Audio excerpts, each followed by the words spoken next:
चिंता संतान हंतारो एक पादम गुजरेण यदनुग्रहतो जंतु सर्वदुःखातिगो भवेत् संहितो यां श्रीमद्वल्लभनन्दनं ज्ञानतिमिरान्धस्य ज्ञानार्जनशलाकया तत्त्वमृतं येन तस्मै श्रीगुरुवे नमः। नमामि हृदये श्रीलीलाक्षीराब्धिसाय नमः। तस्मै सहस्रलीलाभिसेव्यमानं कलानिधिं चतुर्विश्व कड़भिर्विराजते वंशधारण।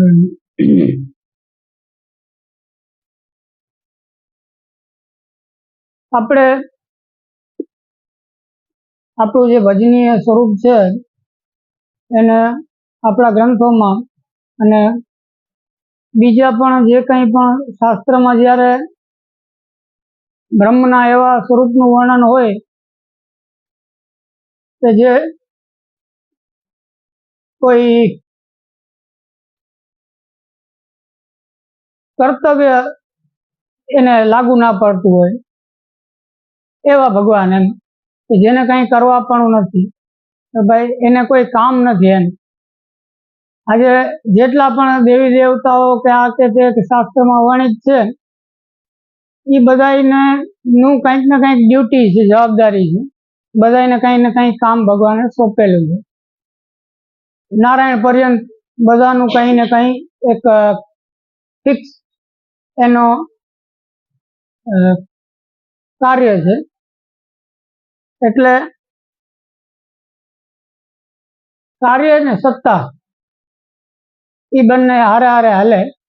એટલે કંઈ સત્તા એમને સોંપેલી છે અને સાથે સાથે એને કંઈક જવાબદારી છે, એ બંને સાથે ચાલતું હોય છે.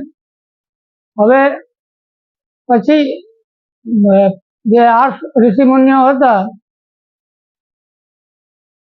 એ 8 ઋષિમુનિઓને એવો વિચાર આવ્યો એ સમયે કે ભાઈ આપણે નારાયણ પર્યંત બધાનો વિચાર કરી લીધો, બધાનો આપણે નિર્ણય કરી લીધો કે આવી રીતના આ બધાનું નિયમન કરતું હોય એવું સૌથી મોટું સર્વોપરી કારણ કયું કે જે આ બધા દેવાદીનું પણ નિયમન કરતું હોય એવું કારણરૂપ સ્વરૂપ કયું એમ. હવે એમાં સમસ્યા એ આવે કે એ જે કારણરૂપ સ્વરૂપ છે એને જો તમે કંઈક કાર્ય આપો તો પાછું એ સર્વોપરી ના થાય, અને તમે એને બધા વસ્તુના કરતા કે બધાનું કારણરૂપ એને ના માનો તો એ તો પણ સર્વોપરી ના થાય. એટલે આ સમસ્યા ઉત્પન્ન થાય કે કાં તો એ બધી વસ્તુના કરતા છે અને કાં તો એ કરતા નથી, કાં તો એ બધી વસ્તુના કારણ છે કાં તો એ કારણ નથી, એવી એક આપત્તિ થાય. એટલે એનો રસ્તો આપણે ત્યાં શું કાઢવામાં આવ્યો કે ભગવાન છે એ હકીકતમાં ફિઝિકલી એટલે એમ કે પોતાના શ્રીઅંગથી કે પોતે ઇન્વોલ્વ થઈને પોતે પ્રવેશ મતલબ પોતે જ પોતાના હાથે કંઈ બધું નથી કરતા. એનો સારી નીકળો કે ભગવાન જે સૃષ્ટિને મેનેજ કરે છે, સૃષ્ટિનું નિયમન કરે છે, એ સૃષ્ટિનું નિયમન પોતે પોતાના દ્વારા પોતે નથી કરતા, પણ એમને બધાને નિમેલા છે. જે દેવતાઓ છે કે જે બ્રહ્માજી પર્યંત જે બધા લોકપાલ છે એ બધાને કોઈ ને કોઈ હેતુ માટે ભગવાને નિમેલા છે, અને એમના દ્વારા ભગવાન આખો વહીવટ ચલાવે છે. સૃષ્ટિની ઉત્પત્તિ સ્થિતિને લઈ જે 3 મુખ્ય કાર્ય હોય કે ઉત્પન્ન થાય, પછી સૃષ્ટિ જળવાયેલી રહે અને પછી એનો લય થાય. એ 3 કાર્ય માટે ભગવાને કાંઈ ને કાંઈ વ્યવસ્થા ગોઠવેલી છે. એટલે એ પ્રશ્નનો એ જવાબ એવી રીતના નીકળે કે જ્યારે એને પ્રશ્ન થાય કે ભાઈ બધાનું કારણરૂપ એવું સ્વરૂપ હોય કે જેનું કોઈ જેના કાર્યમાં કોઈ ફરજિયાત જવાબદારી ના આવતી હોય. ફરજિયાત જવાબદારી એટલે કે બ્રહ્માજીનું એ ફરજિયાત જવાબદારી છે, એને સૃષ્ટિને ઉત્પન્ન કરવા માટે જ ભગવાને એને નિયુક્ત કર્યા છે. બ્રહ્માજીને સૃષ્ટિ ઉત્પન્ન કરવી જ પડે. બ્રહ્માજી ભગવાનના નારાયણના નાભી કમલમાંથી પ્રગટ થયા અને એ પછી કઈ ભગવાનને ના પાડી શકે કે આ વખતે મારે સૃષ્ટિ ઉત્પન્ન નથી કરવી એમ, એ ના હાલે, એ સંભવ જ નથી. કેમ કે એનું સ્વરૂપ એના માટે જ છે, એના માટે એને નિમેલા છે કે ભાઈ સૃષ્ટિને ઉત્પન્ન કરવાનું જે કાર્ય છે એ એને કરવાનું છે. એવી રીતના આ લોકપાલ ને બધા જે દેવતાઓ નારાયણ પર્યંત છે એને કાંઈ ને કાંઈ જવાબદારી છે, સોંપેલી છે ભગવાને, અને એ જવાબદારી છે એના કારણે એને આપણે સર્વોપરી ના માની શકીએ. કેમ કે જ્યારે કોકના ઉપર કોઈક જવાબદારી હોય ત્યારે એક વાત પાકી થાય કે એ જવાબદારી દેવા વાળું પાછું કોક હોય છે ને. કોઈના માથે કઈ જવાબદારી હોય ને એ કામ એને ફરજિયાત કરવાનું હોય તો એક તર્ક થાય કે કોક તો એવું હશે ને કે જેની માથે કાંઈ જવાબદારી નહીં હોય, કોક તો એવું હશે કે જે બધાને જવાબદારી આપતું હશે.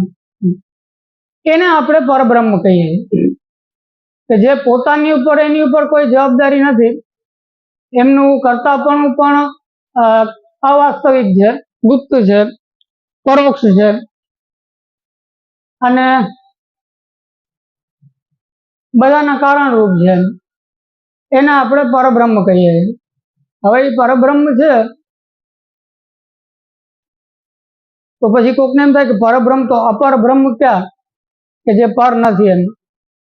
એટલે એ અપરમાં સ્વરૂપમાં પછી બધા લોકવેદ પ્રસિદ્ધ પુરુષોત્તમ કે પછી જેમ રામચંદ્રજી છે કે કૃષ્ણનું જે જગતગુરુ સ્વરૂપ છે, આજે બધા સંપ્રદાયના આચાર્યો અને એમાં પછી વિચાર કરે કે અમારા મૂળ આચાર્ય આ છે, અમારા મૂળ આચાર્ય આ છે. વાસ્તવમાં જોવો તો બધાના મૂળ આચાર્ય કૃષ્ણ વંદે જગતગુરુ ભગવાન છે. કેમ કે જે કંઈ પણ પરંપરાઓ સંપ્રદાયોની પરંપરાઓ જ્યારે આપણે જોઈએ તો એ બધી પરંપરાઓનો છેડો પાછો છેલ્લે ભગવાનમાં ઉગતો હોય. ભગવાને નારદજીને કીધું, નારદજીએ કોઈ બીજાને કીધું, કોઈ કાંઈ કીધું, કાંઈ એવી રીતના આખી એક પરંપરા હાલી આવતી. એટલે જે કંઈ ગુરુની પરંપરા હોય એમાં ભગવાનનું નામ વણ લખ્યું છે, એમાં લખવાની જરૂર નથી કે ભગવાન બધાયના ગુરુ છે. એટલે કૃષ્ણ વંદે જગતગુરુ કહેવામાં આવે કેમ કે એ બધી પરંપરાનો પ્રારંભ જ ભગવાનથી થાય છે. એ જે પરબ્રહ્મ છે એનું એ અપર સ્વરૂપ છે, બીજું સ્વરૂપ. અપર એટલે બીજું સ્વરૂપ છે કે જે લોકવેદ પ્રસિદ્ધ કહેવામાં આવે છે. એવી રીતના એક અક્ષર બ્રહ્મ છે અને એવી જ રીતના ક્ષર બ્રહ્મ છે. ક્ષર બ્રહ્મ એટલે આ જગત અને અક્ષર બ્રહ્મ એટલે જેમાંથી આ જગત પ્રગટ થાય. એટલે ઈ હવે જે વસ્તુ પર છે બધાથી, જે કોઈ પણ લૌકિક જે ગુણો છે, પ્રાકૃત ધર્મો છે, જેને આપણે સાત્વિક, રાજસ ને તામસ કહીએ. પ્રકૃતિના 3 ગુણ છે, સાત્વિક, રાજસ ને તામસ. એ ગુણો આપણે પ્રકૃતિને માનીએ છીએ તો જે એ 3 ગુણોથી પર છે એવા પરબ્રહ્મ છે જેને આપણે ગુણાતીત કહીએ છીએ. ભગવાનને આપણે ગુણાતીત કહીએ કે ગુણાતીત છે બધાથી. તો પછી ગુણાતીત છે એની પ્રાપ્તિનો ઉપાય સગુણ કેમ હોઈ શકે? ના હોય. જે પોતે ગુણાતીત છે એ ગુણાતીત જે બ્રહ્મ છે એને કોઈ પ્રાપ્ત કરવાનો પ્રયત્ન કરતો હોય, એ કોઈ ગુણોથી એને પ્રાપ્ત કેમ કરી શકે? ના કરી શકે. તો પછી પ્રશ્ન થાય કે તો પ્રાપ્ત ના કરી શકે તો જેટલા પણ સંપ્રદાય છે, ધર્મો છે, એ બધામાં સત્વગુણનું આટલું બધું મહાત્મ્ય કેમ પ્રગટ કરવામાં આવ્યું? સત્વગુણ હોય એનાથી ધ્યાન થાય, સત્વગુણ હોય તો જપ થાય, સત્વગુણ હોય તો ભગવાનની સેવા થાય, પરિચર્યા થાય, પૂજા થાય, અર્ચના થાય. બધા જે સાધનો છે જેટલા પણ શાસ્ત્રમાં વર્ણિત, એ બધા સાધનો તો સત્વગુણ વગર થાય નહીં. સત્વગુણ વગર કોઈ સાધનો ના થાય તો પછી ઈ સગુણ જે સાધનની પ્રણાલી છે એનાથી નિર્ગુણ બ્રહ્મ કેમ મળે? ના મળી શકે. પરંતુ પરંપરા છે, સીધું નિર્ગુણમાં કોઈનો પ્રવેશ કે નિર્ગુણમાં સીધો સ્પર્શ કોઈનો સંભવ જ નથી. એટલે તો કહ્યું કે પુષ્ટિયા વિમિશ્રા સર્વજ્ઞ. આપણે પુષ્ટિ જીવ છે, આપણે એમ માનીએ કે આપણે નિર્ગુણ બ્રહ્મ સાથે સીધું આપણે કનેક્શન છે, આપણે સીધા નિર્ગુણ બ્રહ્મ સાથે જોડાયેલા છે, આપણે વરણ થયેલું છે આપણું, એમ એ નિર્ગુણ બ્રહ્મ આપણા માટે છે. પરંતુ આપણું જે પુષ્ટિપણું છે એ પણ મિશ્ર છે, એટલે આપણામાં પ્રવાહ મર્યાદા રહેલી છે. એટલે એ કારણથી નિર્ગુણ બ્રહ્મ જે છે એનો અનુભવ કે એની પ્રાપ્તિ જે છે એ કોઈ પણ મનુષ્યને સીધી થતી નથી, પરંપરાથી થાય છે. પરંપરાથી એટલે શું કે પેલા સગુણ બ્રહ્મ. સગુણ એટલે લૌકિક અર્થમાં સગુણ નહીં, કે લૌકિક અર્થમાં લૌકિક જે સાત્વિક રાજસ તામસ છે એમ સગુણ નહીં, પરંતુ અલૌકિક અર્થમાં સગુણ, કે જે 4 વ્યૂહ છે, કે ષડ ધર્મ છે, ષડ ધર્મયુક્ત જે ધર્મી છે, ઐશ્વર્ય, વીર્ય, યશ, શ્રી, જ્ઞાન, વૈરાગ્ય છે, કે 4 વ્યૂહ છે, વાસુદેવ, અનિરુદ્ધ, સંકર્ષણ, પ્રદ્યુમ્ન 4 વ્યૂહ છે. એ બધાનો ઉપયોગ છે એમાં, એના દ્વારા આપણો ઉદ્ધાર થાય. ઉદ્ધાર કેમ થાય? ગુણગાન એ સુખાવાપ્તિર ગોવિંદસ્ય પ્રજાયતે. આચાર્યગણ કહે છે કે ગુણગાનથી સુખની પ્રાપ્તિ થાય. ગુણગાનથી સુખની પ્રાપ્તિ થાય એ કેમ થાય? એનું કારણ છે કે જે ગુણો છે એ આખા જગતમાં જેના વખાણ કરવામાં આવે એવા ગુણો છે, કે બધાને અભિપ્રેત હોય, બધાને પ્રિય હોય, બધાને ગમે એવા ગુણ ભગવાનના છે. જેને આપણે ઐશ્વર્ય, વીર્ય, શ્રી, જ્ઞાન, વૈરાગ્ય કહીએ, એ ગુણ ભગવાનના એવા છે કે બધાને ગમે, બધાને સારા લાગે. હવે ચોરી કરી, માખણ ચોરી કરી, એમાં કયું ઐશ્વર્ય છે? નથી. એમાં એ કઈ ગુણ ધર્મ નથી. જે પુષ્ટિ લીલા છે એ પુષ્ટિ લીલા કઈ ધર્મના કારણે એનું મહાત્મ્ય નથી. પુષ્ટિ લીલાનું મહાત્મ્ય સ્વતંત્ર છે, ધર્મોથી રહિત છે. પરંતુ કોઈ માણસ જે ભગવાનમાં આશ્રય કરવા માટે, ભગવાનમાં શરણે આવવા માટે, ભગવાનનું ભજન કરવા માટે કોઈ માણસ આવ્યો, તો એને પેલા કંઈક મહાત્મ્ય જોઈએ. જે મહાત્મ્યના કારણે એની અંદર નિષ્ઠા કેળવાય, એની અંદર નિષ્ઠા સિદ્ધ થાય. જ્યાં સુધી મહાત્મ્ય એના હૃદયમાં દ્રઢ ના થાય ત્યાં સુધી એની અંદર નિષ્ઠા કેળવાય નહીં. એટલે કીધું મહાત્મ્ય જ્ઞાન પૂર્વસ્તુ સુદ્રળ સર્વતોધિકા સ્નેહો ભક્તિ રીતિ પ્રોક્ત થયા મુક્તિ નચાન્ય. કે મહાત્મ્ય જ્ઞાન જેમાં પહેલા હોય, પૂર્વસ્તુ એટલે જેમાં પહેલા મહાત્મ્ય જ્ઞાન હોય, મહાત્મ્ય જ્ઞાન પહેલા થઈ જાય તો જ એની ભક્તિ સુદ્રઢ થાય, તો જ દ્રઢતા એનામાં આવે, નકર એનામાં દ્રઢતા ના આવે. એટલે એ જે મહાત્મ્ય જ્ઞાન છે એ આ જ બધું છે, કે સદગુણ છે, સદગુણને જાણવા, કે આપના જે ચતુર્વ્યુહ છે એને જાણવા, કે પછી જે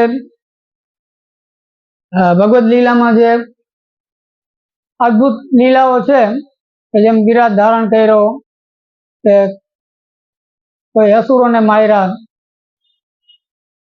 એ બધી જે લીલાઓ છે એમાં મહાત્મ્ય પ્રગટ થાય છે. એટલે એ મહાત્મ્ય વાળી બધી લીલાઓથી આપણી અંદર મહાત્મ્ય દ્રઢ થાય કે ભગવાન છે એ સર્વેશ્વર છે ને સર્વ સમર્થ છે. મહાત્મ્યમાં ગમે એટલું તમે આમ આગળ પાછળ ગમે એ વિચાર કરો, એમાં 2 જ વસ્તુ છે. આખો મહાત્મ્યનો જે કોન્સેપ્ટ છે એમાં 2 જ વસ્તુ છે, સર્વેશ્વર છે ને સર્વ સમર્થ છે. સર્વેશ્વર છે એટલે બધાથી ઉપર છે, એટલે એનાથી ઉપર કોઈ નથી એમ. કેમ કે નકર શું થાય કે અમારે પાસે ઘણી વાર વૈષ્ણવ કોઈ પૂછતા આવે, પછી અમને એમ પૂછે કે અમારા ઘરમાં માતાજી બેઠા છે, હવે એ માતાજીને શું કરવું એમ. પછી અમે એમ કહીએ કે તો જલાશયમાં પધરાવો હોય તો પધરાવી શકો, તમારે કોઈ બીજા કોઈ દેવી દેવતા હોય, હવે તમે પુષ્ટિ માર્ગમાં આવ્યા ને હવે તમારે આ બધું છોડી દેવું હોય તો તમે જલાશયમાં પધરાવી શકો. તો એ એમ કે ઓહો, જલાશયમાં પધરાવી દો, અમને કઈ પાપ નહીં લાગે, અમને કઈ અપરાધ નહીં લાગે એમ. એમાં એવું છે કે હમણાં તમે જોયું જ હશે, આ તો પાપ અપરાધ પૂરતી જ વાત છે, હમણાં તમે જોયું જશે ગણેશજી નું ઓલો ગયો બધાને જલાશયમાં જ પધરાવીને બીજું શું કર્યું? કેમ કે શાસ્ત્રમાં લખેલું છે, મર્યાદાની રીતિ છે કે તમે પૂજન કરી લીધું પછી વિસર્જન થાય એટલે જલમાં જ પધરાવાનું, એમાં કઈ વાંધો નથી. એટલે એવી રીતના જ્યારે અમે કોઈ વૈષ્ણવને કહીએ તો એને એક પ્રકારનો ભય હોય કે ભાઈ જે દેવી દેવતાને અમે છોડીએ છીએ એ દેવી દેવતા અમારું કંઈક ખરાબ કરશે, તમને કંઈક હેરાન કરશે, તમને ત્રાસ દેશે કે એવું બધું. એટલે હવે આમાં એવું છે કે કદાચ ત્રાસ દે ખરી અને કંઈ પણ એની રીતના કંઈ પણ કરે ખરી, અને છતાં આપણે આપણા ધણી છે, આપણા પ્રભુ છે, એને આપણે પકડી રાખવાના. પરંતુ વાત એ નથી, વાત એ છે કે જ્યારે વૈષ્ણવ નવો નવો આવ્યો હોય એને આપણે એમ કહીએ કે તમને ત્રાસ દેશે તો એ મૂકીને વયો જાય કે આ ધંધો અમારે કરવો નથી, એમ અમારે માથાકૂટમાં રસ નથી, એમ દેવી હારી છે અમારી એને એમ તો એને એમ થાય. એટલે પેલા એને સમજાવવો પડે કે ભાઈ તારું વાળે વાંકો ના હાલે, ત્રિલોકનો ધણી બિરાજે, તારું કાંઈ થવાનું નથી. એમ એવું આપણે એને બલના વચનો એને કહેવા પડે, તો એને વિશ્વાસ બે, તો એને મહાત્મ્ય પ્રગટ થાય, તો એના હૃદયમાં દળતા આવે અને તો એ કંઈક કરે. નહીં તો પેલા જ પગલે એ ભાગી જાય કે હવે આમાં કઈ લાગતું નથી. એમ એટલે એ ન્યાયથી જે મહાત્મ્ય છે એનું મહત્વ છે. તે મહાત્મ્યથી નિષ્ઠા થાય, મહાત્મ્યથી ભગવાનનું સ્વરૂપ પણ મહાત્મ્યથી સમજાય, સ્વરૂપનું જ્ઞાન પણ મહાત્મ્ય વગર ના થાય. હવે તમે વિચાર કરો, આપણે અત્યારે બધા એમ કે પુષ્ટિ પુષ્ટિ પુષ્ટિ, અમે તો પુષ્ટિવાળા છે, મર્યાદાવાળા અને પ્રવાહવાળા બધા હીન છે, એવી દ્રષ્ટિ પુષ્ટિ માર્ગમાં લોકોની હોય. પણ તમે વિચાર કરો કે જો મર્યાદા અને પ્રવાહ ન હોય તો પુષ્ટિની શું કિંમત? પુષ્ટિની જે કિંમત છે એ મર્યાદા અને પ્રવાહના કારણે તો છે. મર્યાદા અને પ્રવાહ છે તો પુષ્ટિની કંઈક વેલ્યુ છે, નકર બધું હરખું છે, નકર એની કઈ કિંમત ના થાય. એટલે એવી રીતના જે કંઈ પણ ભગવાને આ લીલા સૃષ્ટિ કરી છે એ બધી સૃષ્ટિ ભગવાનના કામની છે, બધું ભગવાનના કામનું છે, એમાંથી કાંઈ નકામું નથી. એટલે આપણે એ માથાકૂટમાં ન પડાય, આપણે આપણું જે ધર્મ છે એનો વિચાર કરાય. એટલે કહેવાનું તાત્પર્ય એ છે કે જે મહાત્મ્ય જ્ઞાન છે એ મહાત્મ્ય જ્ઞાન આપણી અંદર દ્રઢ થાય, એનાથી આપણી નિષ્ઠા કેળવાય, એનાથી આપણો અન્યાશ્રય દૂર થાય, એનાથી આપણને શરણની ભાવના આપણામાં આવે, અને એ શરણાગતિના કારણે જ્યારે આપણને સમજમાં આવે કે શાસ્ત્રના જેટલા પણ સાધનો શાસ્ત્રમાં બતાવેલા છે એ બધા સાધનો ગમે ત્યાં દગો દઈ દે, ગમે ત્યાં અટકી જાય, ગમે ત્યાં પૂરા થઈ જાય, ગમે ત્યાં એમાં તમારો ધર્મ છે એ ભંગ થઈ શકે. ચાહે તમે ગમે એટલું ઉચ્ચ કક્ષાનું સાધન તમે કરતા હો, શાસ્ત્રમાં બતાવેલું સાધન હોય, કેમ કે એ સગુણ છે, એનું કારણ એ છે, એનું કારણ બીજું કાંઈ નથી. શાસ્ત્ર ભગવાનની વાણી છે એટલે કે એમાં કાંઈ ખોટા વચનો કોઈ નથી, બધી વાત એમાં સાચી જ છે. પણ એ બતાવેલા જેટલા પણ સાધનો છે એ બધાએ જેને કહેવાય ને કે બ્રેકેબલ છે, એમ તૂટી જાય એવા છે. કોઈને કોઈ રીતના એનો ભંગ થઈ શકે, કોઈને કોઈ રીતના ભંગ થઈ શકે જે વસ્તુનો, એનો કોક દી ભંગ થાય, એની નિયમ છે. જે વસ્તુ તૂટી શકે એવી હોય એ કોક દી તૂટવાની. એટલે એવી રીતના જે સાધનો બતાવેલા છે એ સાધનોને દેશ કાળ દ્રવ્ય કરતા મંત્ર અને કર્મ, આ 6 વસ્તુની ગરજ છે. જેટલા પણ સાધનો તમે આખી દુનિયામાં ગમે, આ કઈ હિન્દુ ધર્મની વાત નથી, આખી દુનિયામાંથી ગમે એ ધર્મ ઉપાડી લો, એ ગમે એ ધર્મમાં ગમે એ સાધન જે બતાવ્યું હોય એ ઉપાડી લો તમે, એ સાધનને આ 6 વસ્તુની જરૂર પડશે. કંઈક ને કંઈક એમાં બતાવ્યો છે કે આવા દેશમાં થાય, દેશ કાળ દ્રવ્ય કરતા મંત્ર અને કર્મ, આ 6 વસ્તુ હરખી, આપણે ગુજરાતીમાં કહીએ પાંહરી સીધી પાંહરી હાલે તો આ સાધન હરખા થાય. એ જો 6 વસ્તુ પાંહરી ના હાલે તો ગયું, અને એ લગભગ કોઈ દી પાંહરી હાલે નહીં. એ લગભગ કોક દી એમાં કંઈક ને કંઈક ભંગ થાય. એટલે એ કારણથી બધી વસ્તુને એની ગરજ છે, બધી વસ્તુને એ પદાર્થની ગરજ છે. એવું કયું સાધન છે, એવી કઈ વસ્તુ છે જગતમાં કે જેને કોઈ પણ પદાર્થની ગરજ નથી, જે કોઈ પણ પદાર્થ ઉપર આધારિત નથી, અને તમે ગમે એટલા દુષ્ટ હોય, કે તમે ગમે એટલા હીન હોય, કે તમે ગમે એટલા નીચી પરિસ્થિતિમાં હોય, તો પણ ત્યાંથી પણ તમારો ઉદ્ધાર થઈ શકે એવું શું દુનિયામાં? કાંઈ નથી. કેવલ ને કેવલ શરણાગતિ છે. શરણાગતિ સિવાય એવી બીજી કોઈ વસ્તુ દુનિયામાં જગતમાં છે નહીં કે જે ગમે એ પરિસ્થિતિમાંથી ઉદ્ધાર કરી આવે. બાકી બધી વસ્તુને અપેક્ષા છે, બાકી બધી વસ્તુને કાંઈ ને કાંઈ ગરજ છે કે એ જે પદાર્થ છે એ સિદ્ધ થાય તો થાય, નકર ના થાય.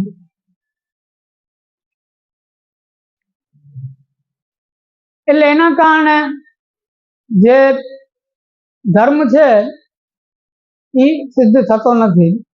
અને ધર્મ તેનો સિદ્ધ થાય છે કે જેને શરણાગતિના પ્રતાપે યત્કિંચિત ભગવાન ભક્તિનું દાન કરે, ભલે એના અધિકાર પ્રમાણે થોડી ઘણી જેટલી એનો અધિકાર હોય એટલી, પણ શરણાગતિના પ્રતાપથી એને ભક્તિનું ભગવાન દાન કરે તો ટકી રહે.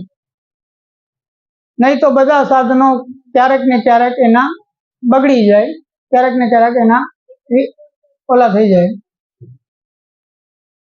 એટલે મહાત્મ્યની જરૂર એના કારણે છે, મહાત્મ્યની જરૂર એના કારણે છે. ભક્તિ અને પ્રેમ એ બંનેમાં ફરક છે. ભક્તિનો મતલબ જ એ છે કે જે શરણાગતિથી ચાલુ થાય.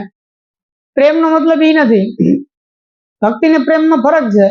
આપણે કહીએ પ્રેમ લક્ષણા ભક્તિ, પ્રેમ લક્ષણા ભક્તિ આપણે એટલે કહીએ કે ગોપીજનોને સિદ્ધ થઈ એટલે એનું એક નામ પાડ્યું કે પ્રેમ લક્ષણા ભક્તિ, એમ કે ગોપીજનોને આ ભક્તિ સિદ્ધ થઈ. હવે તો વિચાર કરો, ગોપીજનોએ કઈ ભક્તિ કરી? કાંઈ નથી કરી. એને ભક્તિ કરી જ નથી.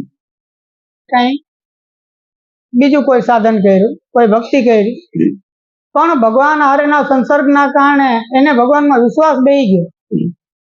મેન પોઈન્ટ એ છે, મુખ્ય વસ્તુ એ છે કે સંસર્ગ થયો ભગવાનનો, એના કારણે વિશ્વાસ બેસી ગયો કે આ બધું કરશે સરખું, એમ એ વિશ્વાસ બેસી ગયો, એના કારણે એને બધું સિદ્ધ થયું એમ.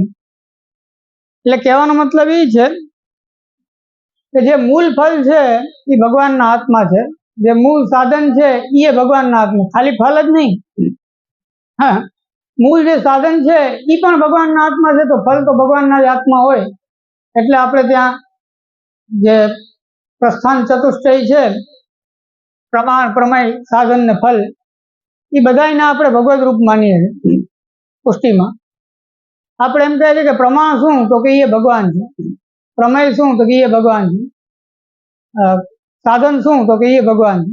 ફલ શું, તો કે એ ભગવાન છે. કેવી રીતના? તો પ્રમાણ શું, તો કે ભગવાનના સ્વરૂપને સમજાવે એ પ્રમાણ. ભગવાનના સ્વરૂપને કોણ સમજાવી શકે? ભગવાન. ગોળ ગોળ ફરીને પાછી વાત ત્યાં જ આવે કે ભગવાનના સ્વરૂપને જે વસ્તુ સમજાવી શકે એ પ્રમાણ કહેવાય. તો ભગવાનના સ્વરૂપને ભગવાન સિવાય કોઈ સમજાવી શકતું નથી. આચાર્યચરણે સમજાવ્યા પ્રભુને આપણે, એટલે આપણે આચાર્યચરણને ભગવદ રૂપ માનીએ છીએ કે ભગવાનનું સ્વરૂપ ભગવાન સિવાય કોઈ બીજું સમજાવી શકે નહીં. એટલે એને આપણે ભગવદ રૂપ માનીએ. ભગવાનનું મુખારવિંદ છે, એ મુખારવિંદ દ્વારા આપણને આ સ્વરૂપનું જ્ઞાન થયું, બીજી કોઈ રીતના સ્વરૂપનું જ્ઞાન થાય નહીં. એટલે કહેવાનો મતલબ એ છે કે ત્યાં સિદ્ધ થયું કે પ્રમાણ છે એ પણ ભગવાન છે. કઈ કે પ્રમેય શું? તો પ્રમેય એટલે શું કે જે પ્રમાણથી સાબિત થતી હોય એ વસ્તુ પ્રમેય કહેવાય. સાબિત શું કરે છે? કે પરબ્રહ્મને સાબિત કરે છે. એ બ્રહ્મ છે, એ ભગવાન છે. પરબ્રહ્મ કોણ છે? આપણા ભજનીય સ્વરૂપ છે, એ પરબ્રહ્મ છે, એ જ ભગવાન છે. પ્રમેય છે એ પણ ભગવાન છે. સાધન શું છે? તો આપણે કહીએ કે યજ્ઞ ભોગતા, યજ્ઞ કરતા, ચતુર્વર્ગ વિશાળ, આ મહાપ્રભુનું નામ છે. એ રીતના ભગવાનનું નામ પણ યજ્ઞ ભોગતા, યજ્ઞ કરતા છે. યજ્ઞ ભોગતા, યજ્ઞ કરતા છે એનો મતલબ એ કે યજ્ઞ ના ભોગતા ભગવાન છે એટલું જ નથી, પણ યજ્ઞના કરતા પણ ભગવાન છે. એટલે તમે કોઈ જેમ ગોવર્ધન લીલાના પ્રસંગમાં આવે કે આપ હી દેવા આપ પૂજેરી, આપ હી જેમત ભોજન ઢેરી. હમણાં ગોવર્ધન લીલા ચાલુ થશે કીર્તનમાં આવે છે કે આપ હી દેવા આપ પૂજેરી, આપ જ દેવતા છે ને આપ જ એને પૂજા કરવા વાળા આપ જ છે. આપ હી જેમ જ ભોજન ઢેરી, ભોગ ધરવા વાળા ઈ છે ને આરોગવા વાળા ઈ જ છે, બે એક જ છે. એટલે કહેવાનો મતલબ એ છે કે સાધન પણ બ્રહ્મ છે, સાધન પણ ભગવાન છે, સાધન બીજું કોઈ નથી. અને ફળ શું? તો કે સાધનથી પ્રસન્ન થવા વાળા કે સાધનથી પ્રાપ્ત થવા વાળા કોણ? ભગવાન. ફળ પણ ભગવાન છે. પ્રમાણ પ્રમેય સાધન ને ફલ બધું જેમાં ભગવાન છે ને એ આપણે પુષ્ટિ માર્ગ છે. એટલે એ કોઈ સામાન્ય બુદ્ધિથી લોકોને સમજાય એવો માર્ગ નથી, એટલો ગૂઢ છે એમ. પરંતુ આપણી જે પ્રક્રિયા છે એમાં શનૈ શનૈ ધીરે ધીરે આપણે મહાત્મ્ય જ્ઞાન દ્રઢ થાય, આશ્રય સિદ્ધ થાય, નિષ્ઠા વધે, સાધન સિદ્ધ થાય, અને એમ કરતા કરતા પુષ્ટિમાં આપણી સ્થિતિ થાય તો આપણને ભગવાનનું સ્વરૂપ સમજાય અને તો આપણને ફલનો કંઈક અનુભવ થાય. એના માટે આપણને આચાર્યચરણ સામર્થ્ય આપે એ જ વિનંતી કરીને વિરામ. વલ્લભ.